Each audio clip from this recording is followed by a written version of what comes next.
Welcome back to another episode of the Isn't That Rich podcast. A few weeks ago, we hosted the Legacy Sessions, which was a half-day seminar where experts spoke on the important topics such as succession planning, estate planning, financial planning, and how to leave your lasting legacy. And that got us thinking that there are a lot of other conversations that we haven't yet had about what other preparations that need to take place before the end of life. And so today we are bringing on an expert who knows all about that. Yeah, so today's guest is no stranger to having those end of life conversations. In fact, as owner and funeral director of Binkley Ross Funeral Home, she is an expert on this topic. To continue our conversation from the Legacy Sessions, we thought it would be fitting to bring on Joni Binkley-Ross to our podcast to bring some light to some of the unknowns about families and funerals and a time of loss. So, welcome, Miss Joni. Yeah, Joni, thanks for being on. Thanks for having me. Excited to be here. I'm so excited to learn about all of this. This is definitely going to be a different podcast episode for sure, but I think it's so important. It is for sure. So I know you attended the Legacy Sessions. You did. And what did you think of it? Not to put you on the spot here, but what did you think? Did you walk away learning? I loved it. I did. Yeah. I learned some things that I actually didn't know, even being kind of in the end of life planning. I still learned something from it. I loved all the details that you guys put into it. They were very special, and I think it's just an extra special touch when someone goes the extra step, and I could tell that you did. So I appreciate that. Thank you. Well, thank you for attending. Yes. So, Joni, you are a funeral director. I am. And I have to say that's not a very typical form of you don't hear a lot of people going into that industry or that field. So I would love for you to kind of give us a little bit of insight of how you got to where you are today. Sure.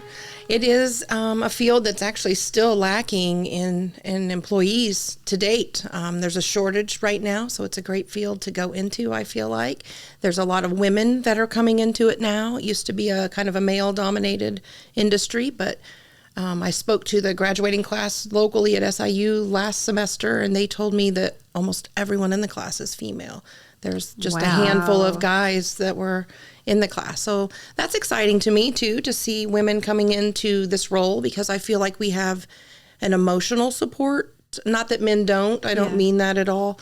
But I feel like we are sometimes extra sensitive, and we can kind of hone in on that and help families in that time, too. So not just in our professional duty role, but also we carry a lot of the emotional and help them in that time, too. So, What made you decide to go into this? Was it something, was it always in your heart that you wanted to be a funeral director, or is it kind of a lifelong process getting there? How did you go into this field? Well, I think there's a couple of reasons, actually, that I got into funeral service. I lost my grandmother at a very young age. I was about 10 years old when she passed away. And I had a really tough time. It was very emotional. I was not ready for that loss. She lived next door to us. So that was, we were always together. So when that happened unexpectedly, she died from a massive heart attack. So none of us were expecting that. She was very active. We lived on a farm, and she was very active with gardening and farm animals and all that stuff. So when she passed suddenly and we get to the funeral home, it was like I was just distraught. And the funeral director we had at the time, he took the time, and he could tell that I needed that extra comfort, he pulled my mom to the side. He said, bring her back alone. Really? Before the crowd gets here, she needs that time to say goodbye and have her moment. She can't do it's too overwhelming with the big group, So that's what we did. And that was, to me, it left a lasting impression. It made me feel like somebody cared and took the time.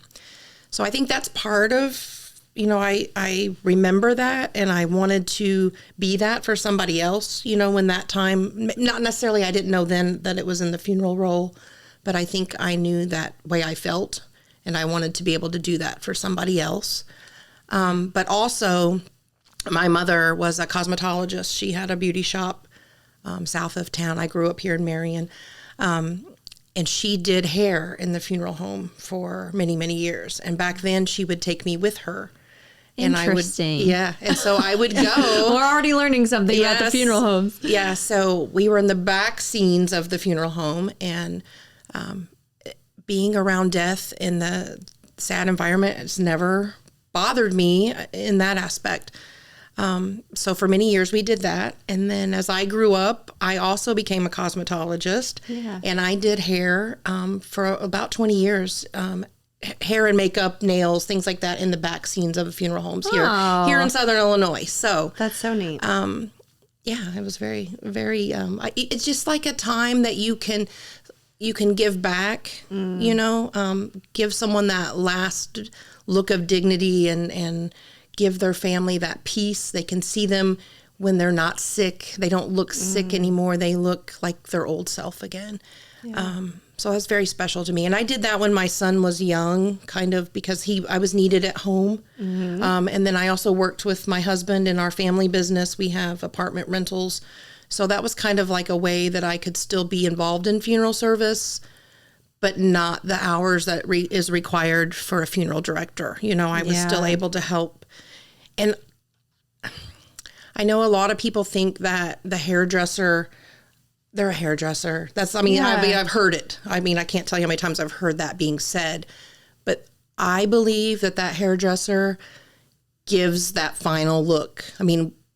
As a funeral director, I know now I would be nowhere without that hairdresser. Isn't that amazing? Yeah. That's so interesting. Like you don't even think about those things. No, because you can do a lot as a funeral director and embalmer. Yeah. You can bring lifelike color and those types of things back to someone that's passed. But that look of what they looked like is really the final touch that determines if that casket's open or closed. Wow. You know what I'm saying? If Yeah. you don't have them looking like themselves, it's just not the same. Yeah. And Wow. I believe the hairdressers are a huge part of that. Absolutely. They just give the look that the family's used to seeing, and that's Yeah, comforting. and to what the family. families need. Yes. Yeah, you need to have that last look to feel almost that closure piece, and that yes, this is Yes. who I knew, and yeah. So what made you take the step to become, after being a cosmetologist for the funeral homes, how did you go into owning your own funeral home? Did you have to go to school for that? I did. just have no idea. So I had a business degree, bachelor's degree already. So I only actually had to go for 3 semesters to mortuary school to get a second bachelor's degree.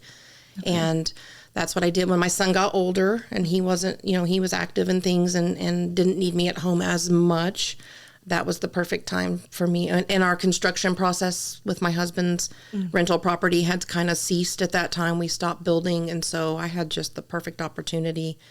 And having been in the background for so many years, I could see that our fleet of funeral directors here were getting older. Yeah. And it was going to be time for a fresh, new, younger generation to start being here to serve this community.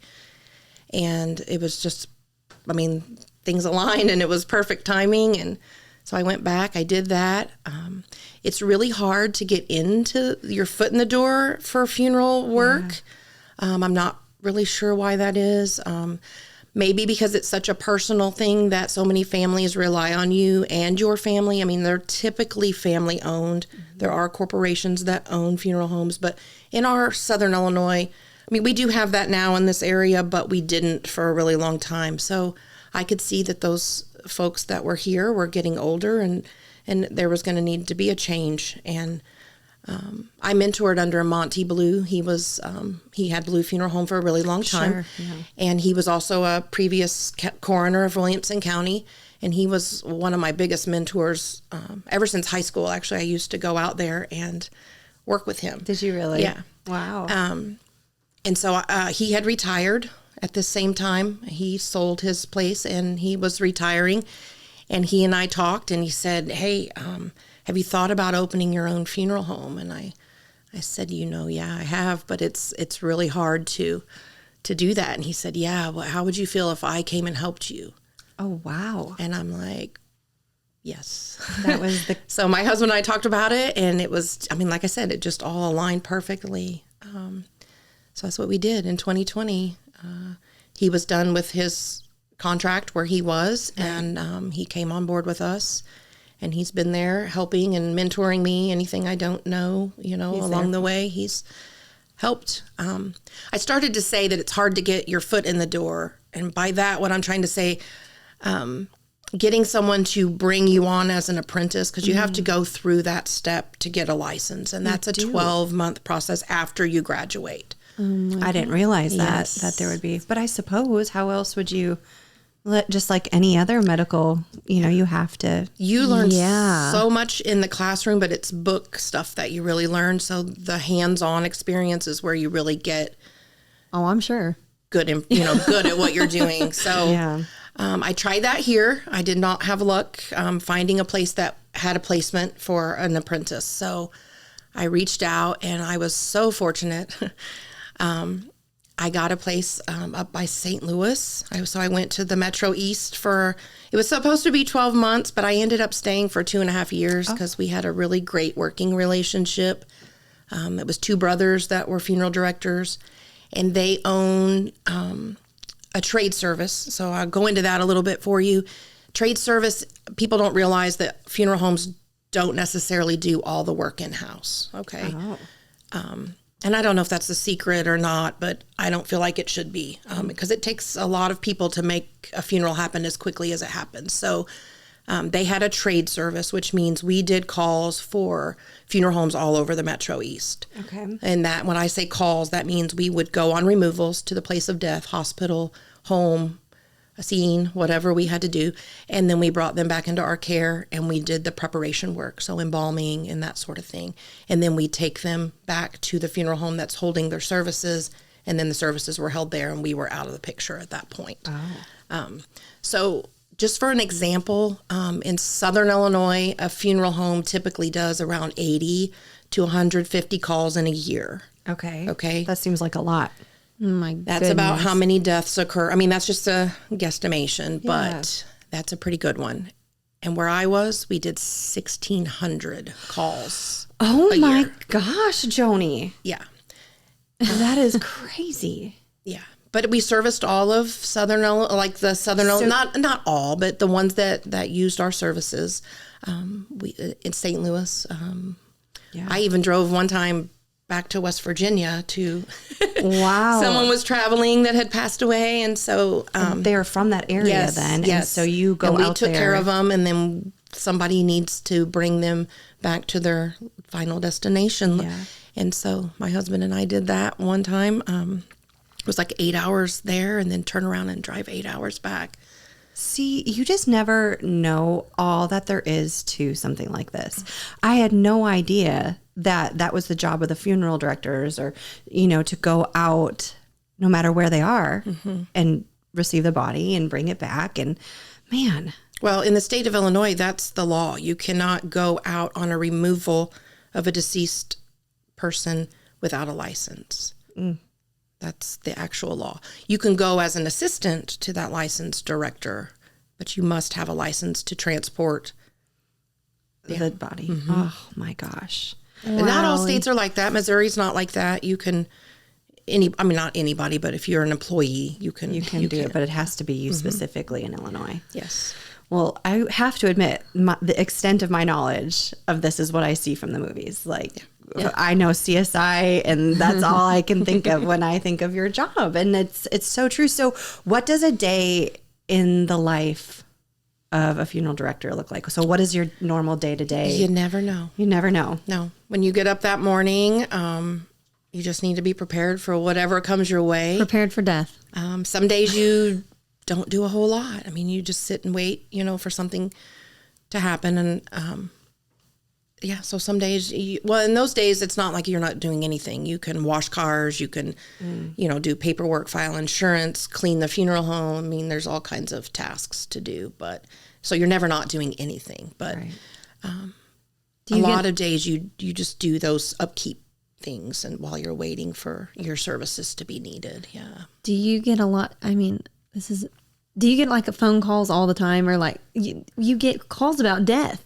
I do. Yes. That's so weird to me. Like if someone called me and was like, so-and-so died, distraught. Oh, you mean like just to tell me about it, or you mean for the just to have your services done. Like so-and-so's about to die. We're going to use your weird. Yeah. You know, and I find whenever I have the opportunity to meet that person that knows that's coming for them, it's very special to me. I've had that happen on several occasions, and I feel like getting to know them before I take care of them it's just special. I don't know if I can put it into words, but there's a difference. Mm-hmm. So at the legacy sessions, we talked a lot about appointing your person. So whether it's a succession planning or estate planning, you appoint your executor, who's going to take care of your estate. But what we don't think of appointing is that one person who is going to fulfill your wishes when it comes to your body, like taking care of your body. And I would love for you to kind of talk about some situations or what a person should do to appoint that person, Excuse me. to really execute their wishes. Okay. So in the state of Illinois, it goes by your legal next of kin unless you have legal documents putting someone else in charge of that. So I see a lot of people that come through my door that think I have the power of attorney for mom or my friend or whoever, and they think that means they're going to be the ones making that funeral. Not necessarily. Really? So power of attorney is no longer valid when you pass away, like it's done at that point. And so that power of attorney really is not power of attorney anymore. And so unless there's a clause on that power of attorney document that states this person has the right to my disposition, and that means the right to what happens to your body when you die. And that means cremation or burial. That's what the disposition is, or entombment, or donating to science, all those things, or organ donation. If you have that person in a little clause on your power of attorney, that person can be in charge over your family. Okay. If you do not have that, and not all of them have that, it's more common now than it used to be. I've actually spoken to a couple of attorneys' offices from long ago, and they're like, we don't do that here. And I'm like, I wish you did, because now this person doesn't have anybody. Wow. So do you see a lot of like issues come up with that then? Not very often. Or is that something, you deal with directly? Yeah. So let's say you don't have a power of attorney. You're just a regular person. You've got a husband or a wife and children, and one of you, the husband or the wife, passes away. Mm-hmm. So it's going to fall to the spouse legally. I mean, that's the legal next of kin. If that spouse is already deceased or divorced or separated, now what happens? Well, right. What if you go together? Right. Mm-hmm. Right. Yeah. And so if that's the case, then it's going to fall to your adult children next, if they're adults. If they're not, then it's going to go, if your parents are still living, they would be next. And if not, then it would go on to siblings and, further down the line in your family. But that's one thing that people, I think, get a little bit confused on. They think that, like I said, the power of attorney is going to be able to do it, or, well, we're separated. We're not even together anymore. So my friend's going to do it, or my daughter's, no, that's not how it works. That's legally not how it works. And I mean, you have to be, not that they ask for proof of that, but you need to have something that shows that you have that right. Well, I just know tensions are high already in any time. That's a really high and intense situation. And so the last thing you would want would be for two siblings to be arguing about what's going to happen with mom, right? Or is she gonna, no, she told me at this one conversation that she wants to be cremated. No, I want her buried next to dad in the cemetery. Like it just, there can be a whole lot of icky situations that come up if you're not prepared for something like that. Yeah. So with children, adult children, how it works is majority rules in Illinois. Okay. So if there's 3 of you and 2 of you agree on it, that's what will happen. Yeah. Wow. Without some kind of court order, which can be time consuming and costly. Consuming. Yeah. So having those conversations is so important ahead of time, and making sure that you have legal documents if that's a concern, or maybe you don't even get along with your children. Right. Maybe there's been a family fallout or something, which is more and more common as time, goes on, but unfortunately. But if you find yourself in that situation, it's important to have documents ready. Absolutely. So we talk, a lot about death is so unexpected, but it's really not, is what you said in our emails between us. But if we were going to prepare for, I guess, death, because it is inevitable, what can you speak to, like long-term care insurance and pre-arrangements? And is that something you deal with directly? Yeah, so I'm a Illinois insurance producer. You have to have a license to sell a pre-need funeral plan to someone, and at least in the state of Illinois. Yeah. Also, pre-need policies do not get made out to a funeral home direct. So if that ever happens to you, that's a red flag shouldn't be happening in the state of Illinois. It has to go to a holding company. Okay, explain that. So the money that from the insurance that so if you came purchased... to my office today and we sat down to pre-plan, okay, and you wanted to purchase your funeral outright, you would never make a check to Binkley Ross. Okay. Ahead of time. Okay. During the actual death, yes, you could. But during pre-planning, it goes to a holding company, which is like an investment almost. It draws interest just like bank accounts do. It's not a huge amount of interest, but that's what protects you over cost of living increases as things go up. Right. That's what helps protect that. You can have a policy in place. Right, because I'm sure people buy those type of policies way before death sometimes. And so, okay. That makes do you sense. see a lot of that, or? I do. Yeah, I've had a ton of it since we've been open. Can you buy that policy at another insurance place, or would it?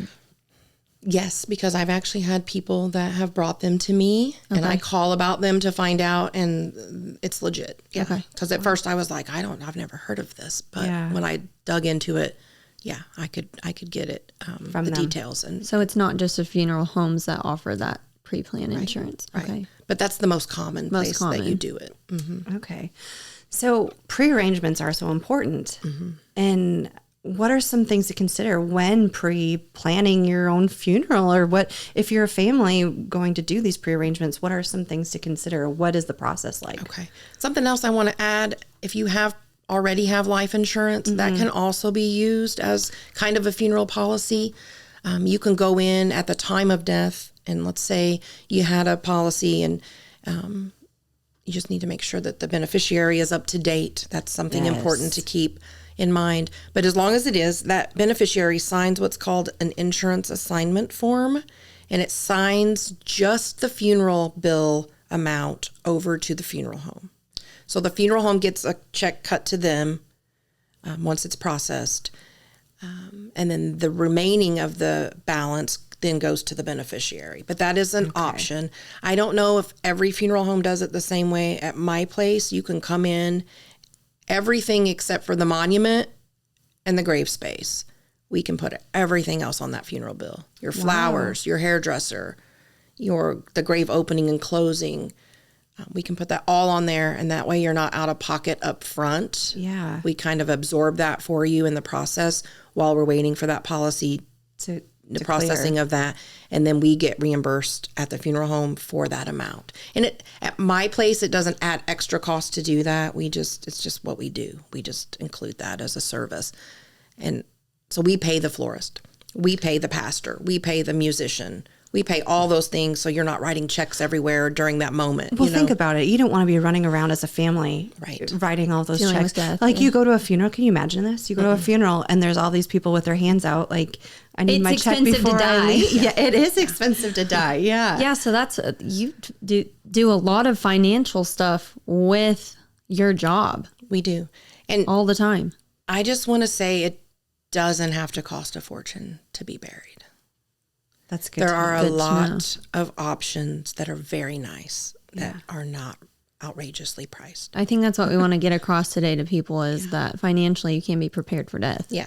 You need to be prepared. I mean, there is a cost, and it's, a few $1,000s, but there are options that are very nice that shouldn't cost you a lot. I mean, Well, and it's like you're already under the family's under so much sadness and stress because of death. And so, the last thing it's like what you want to do is be like, oh, here's $1,000, here's $1,000, here's $1,000. And I just remember going into a funeral home, planning a funeral, and I walked in and there's all these different types. You can make it as high, Yes, expensive as you want it. I mean, there's a casket for $1,000. There's one for $4,000. There's something all the way up to, I think I saw a casket for like $14,000. So you can make it as. They go up even more than that. Are you kidding me? I can't even imagine. But yeah, you can make it as lucrative or, as, cost. Yes. What am I trying to say? Yeah, as reasonable. You can. It just depends on your budget and what your taste is. Woods are going to be probably more expensive than the metal, unless you're going into coppers and bronze, that sort of thing. Yeah. But you don't have to. If that's your desire, I will sell you that all day long. But I can show you how to make it work without breaking the bank. Absolutely. And I think that's so important that you want to work with somebody that's going to look I want to meet you where you're you're at. I don't want you to go in debt because your mom passed away.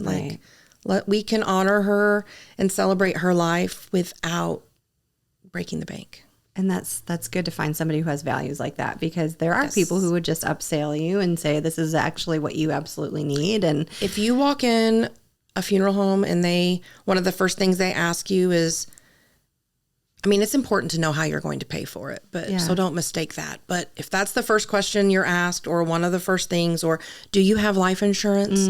What's the value? If that's one of the first things you're asked, that's a red flag. You need to be aware of that. We are regulated by the FTC. We are required to have a general price list that has all of our pricing listed.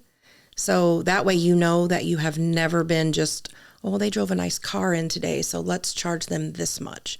Yeah, that's how you know that's not happening to you, because we are regulated at a funeral home. You can't get by with that. You shouldn't get by with that kind of stuff. That's good. We're audited every year by the comptroller's office. If you sell pre-need, so that's also, I think, a great perk that someone's looking at what we're doing. And I think that's important to keep everybody honest. Because I guess years ago, there maybe was some things that weren't honest, and so they've got regulations in place now. And I think it's great. I think it helps ease your mind, because when you are going through that, you don't want to be taken advantage of. That's the last thing you're thinking of. Right. Yeah. So you can prepay for a funeral. Yes. And we talked a little bit about having your life insurance take care of that. And we talked a little bit about you can, prepay the funeral director that, but who if say you didn't think about it, you're not prepared, it's an unexpected death, who's in charge of paying for that funeral? Where does the cost fall? Legal next of kin is where it falls. Okay. Yep. So that would be, now there are documents in the state of Illinois that you can sign that says, okay, I'm giving up my right to this disposition, which can also alleviate the financial, responsibility of that for you. But you have to sign that document, and the person that you're giving it over to has to be willing to take on that debt at that time. Yeah. Okay. So those are things you can do too. Like if you have people that you don't necessarily make those decisions, that you want to make that decision, they can sign those papers and turn that right over to someone else. Okay. What happens if someone doesn't pay for their funeral? Well, it would go to collections. Goes to collections. Yeah. So then the estate would have to cover it. And if the state can cover it, right. Is there any way that there is financial support for something like that? Where do people turn? Not a lot. The state of Illinois does have funds available to help, but you have to be a qualified recipient of state assistance already in order for that. So not everybody qualifies. Just because you don't have income or you're low budget or something doesn't necessarily mean you're going to get that. And then it's very minimal. It's just barely over $2,000. And so a lot of times those families end up turning to cremation, because that's the more affordable route to go when their funds are low, if that makes sense. That does make sense. Yeah. So minimum probably around $2,000 you're looking at. If you got some assistance from the state. Okay. Interesting. And there are things like if you're a veteran that you get help out with, but it's not a huge amount. It's the flag that you're offered. It's a free death certificate in our county. They also provide those, like you've seen the markers at the cemetery that are military. Yes. You can get one of those, and there's 3 or 4 you can choose from. Okay, you just said free death certificate. So does that mean a death certificate costs money? Yes, it does. Yes. Where are you supposed to get that at? The courthouse? You get them at the courthouse or by county health. Our health department does them. And they do charge per certified copy. Well, and those are important because I think about things at the bank. We have to have death certificates for things. Well, yeah. I mean, I remember getting married, and we talked about this with that episode Marriage with Sarah. You certificate, get marriage certificates, and that run. I mean, for me, it was $10 to $20 a copy. Yes. And that's probably similar to what it is for a death certificate. The first one costs a little bit more, but each additional one is a little bit, is less. It's the same amount. But every time you make that initial, like the first time let's say you say, I want 2. So I'm going to say, okay, it's going to be $32. Yeah. And then tomorrow you go, oh, I need another one. Well, we got to start over at that Start the initial process over. Yeah. And here's the thing. You need a separate one for almost every institution. I know some banks will keep that original document, and so they'll want their own specific copy. So here's a tip. Don't just get one death certificate, get at least 10. I'm just telling you right now, you'll need it for more things. I mean, because when we were, for Tom's mom, when she passed, there were different things that we needed it for, different institutions, and you just don't think of it. At the time, you're like, one, we'll just make our own photocopy. No, you need the official anything with a title. Yeah. Boats, homes, trailers, real estate, Wow. anything like that. If you have investments, those usually need their own. Unless they're all investments at one location, then maybe they will just take the one. Yeah. The banks, turning off cell phones. Yeah. I mean, all kinds of things. Yeah. Or think about credit cards, just getting somebody off. If your husband and wife, you share a credit card account, to get that person off of it, you need a death certificate. Anyway, you just Goes need on and on and on. Yeah. So, who's allowed to go get the death certificate? Is it the next of kin or is it the power of attorney? But most of the time, so the power of attorney is not valid anymore. Longer. So it's now going to be the next of kin. But they do release them to the funeral home as well. Okay. And I think they eventually kind of become like public, record. So I know there are some that don't want to release to that, but I don't know how to the extent of the difficulty of that is. But, Okay. So usually it's best just to go through your funeral home that served you, and they can get them usually pretty quick. So that's a whole nother important thing that you do for people after death. Get their death certificate. That's a huge thing. And sometimes those take a little bit of time. If it's a death that occurred at home or unexpected or accidental or homicide or car wreck, those are held up a little bit longer. It's a process. If it's just you've been on hospice care or you're just elderly and you die under a doctor's care or whatever, those happen a lot quicker than a coroner's case, like would happen. But it's just because they're waiting for things to come back from toxicology or just what is cause of death, I suppose. That's probably what they're because a lot of insurance companies pay out based on, was it an accident? Sometimes there's a more, available if it was something like that. So they got to be sure they got it right. Oh, man, I want to know. So you're going through this thing and you see lots of families go through this. What is the most common thing that take families by surprise? They're not expecting it. So they walk into plan their loved one's funeral and they're just super taken by surprise. Like, I didn't think I had to worry about that. Do you have some examples? Sometimes they just don't know what mom wanted. Because they never had that conversation. I actually have a deck of cards, several of them that we hand out if people want them. It's called Have the Talk of a Lifetime. And it's icebreaker conversation to have that talk with your family. Because some people don't want to talk about it. No way, I'm not talking about that. And these are questions that kind of probe them so they don't really know that that's what they're talking about. And those are helpful. So you're like at the dinner table. So do you like wood or metal? Yeah. But it really is that simple to ask. But I know there's people that don't want to talk and won't talk about it. So that's probably the biggest thing, is ones that just didn't have that talk. Yeah. The only other thing I can think of is just things that, like making music selections and picking flowers and colors and outfits.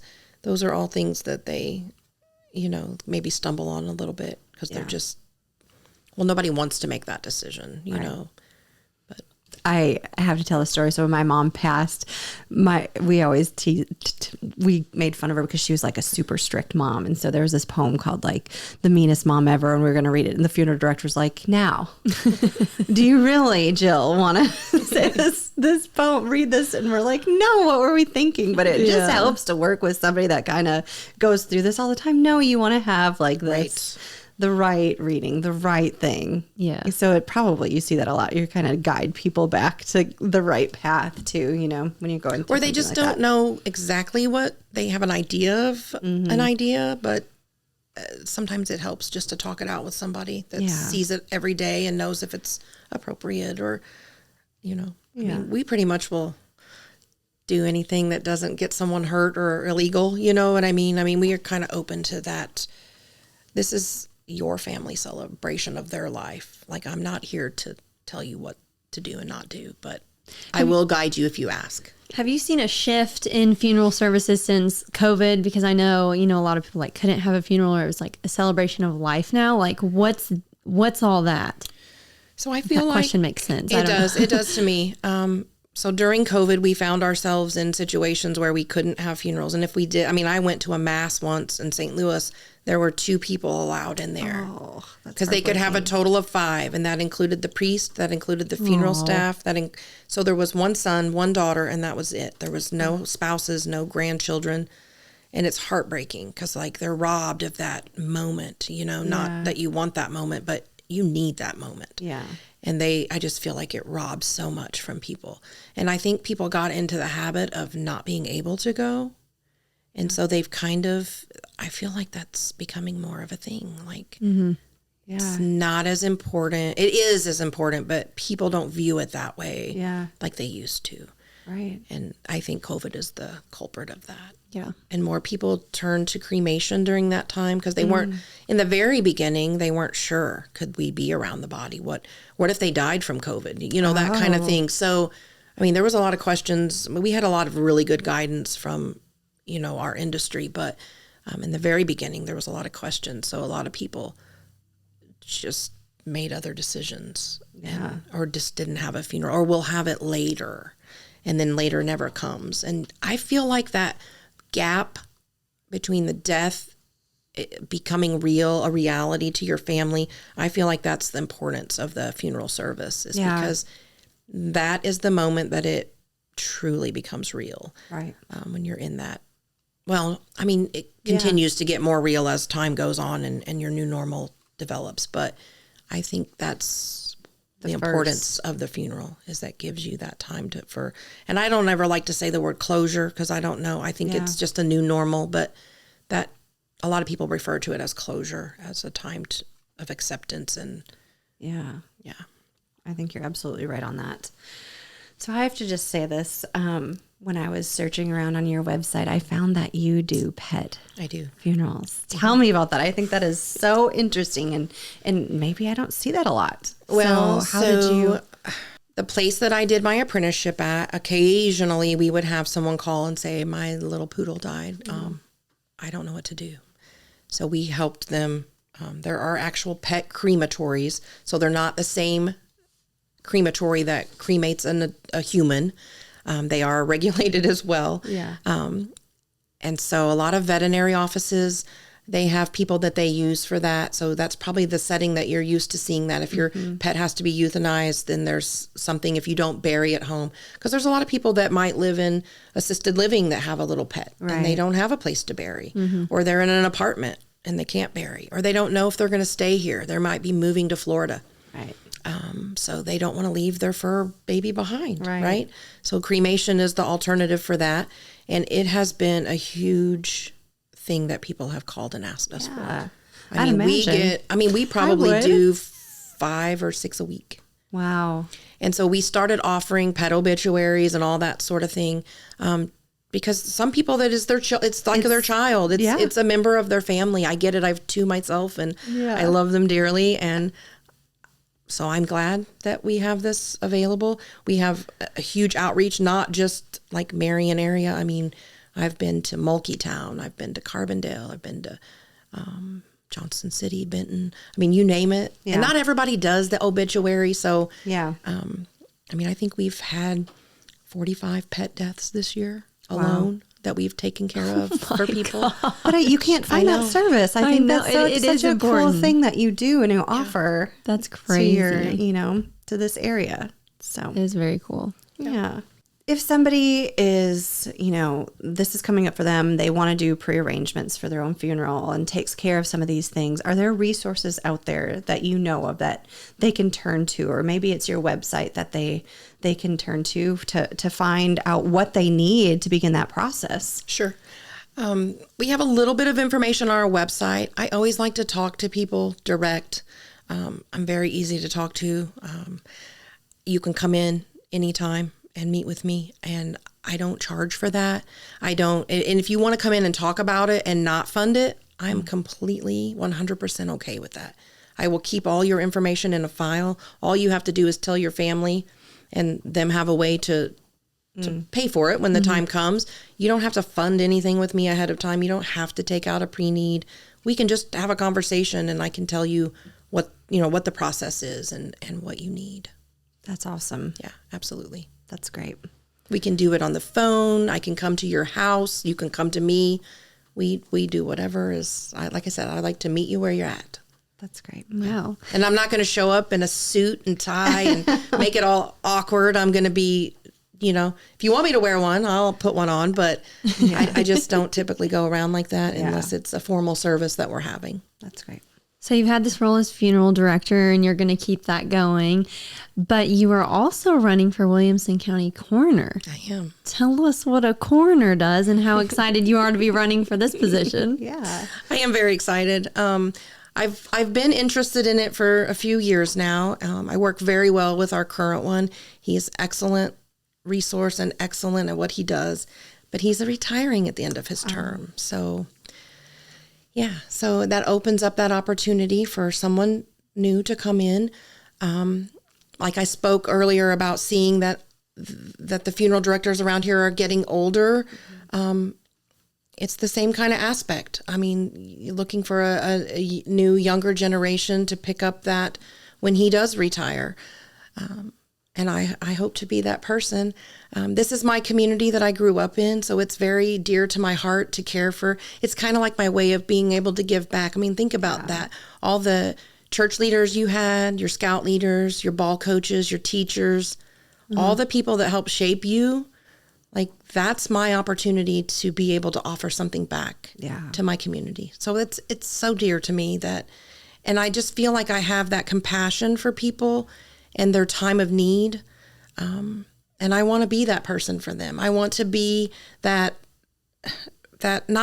light in their time of darkness. I mean, I lack of better thing to say, but that's what it feels like to me. Like there's hope. This is, we can get through this. We will get through this. I'm here to support you through this. And I just think that I'm meant to do that. Yeah. So when is the big election? Is it this November or when do you find out? So the primary will be in the spring in March. Okay. So that's real important to come out and vote, during the primary. And then the person that is selected from that then goes on to the general election in November. So the primary is going to be real important because we've got to determine who's going on the ballot. It's just important for everyone to come out and make sure they're casting their vote. That's awesome. Well, we wish you the best of luck for it. I appreciate that. Yeah, Thank you. Absolutely. Thank you. What if you could leave our guests with one piece of advice today about pre-planning their funeral or starting this conversation? What would it be? Don't be shy. Start those conversations sooner than later. They're very important. And if you just need someone to talk about it, just call me. Yeah. I will help you answer any question. If I don't know the answer, I know a lot. I mean, I have some great instructors that taught me in school that I'm still very close with, and they're a great, reference for me. A lot. He helps me a lot. Yeah. Just make the first step. Like I said, you don't have to fund it at the beginning. You can just start making plans and putting things in place that need to be in place so you're not caught off guard. So great. Joni, how can our listeners find you? You can find me on the phone, which is 618-997-7771. Okay. website is binkleyross.com. You can find us on Facebook. Our human Facebook is Binkley Ross Funeral Home.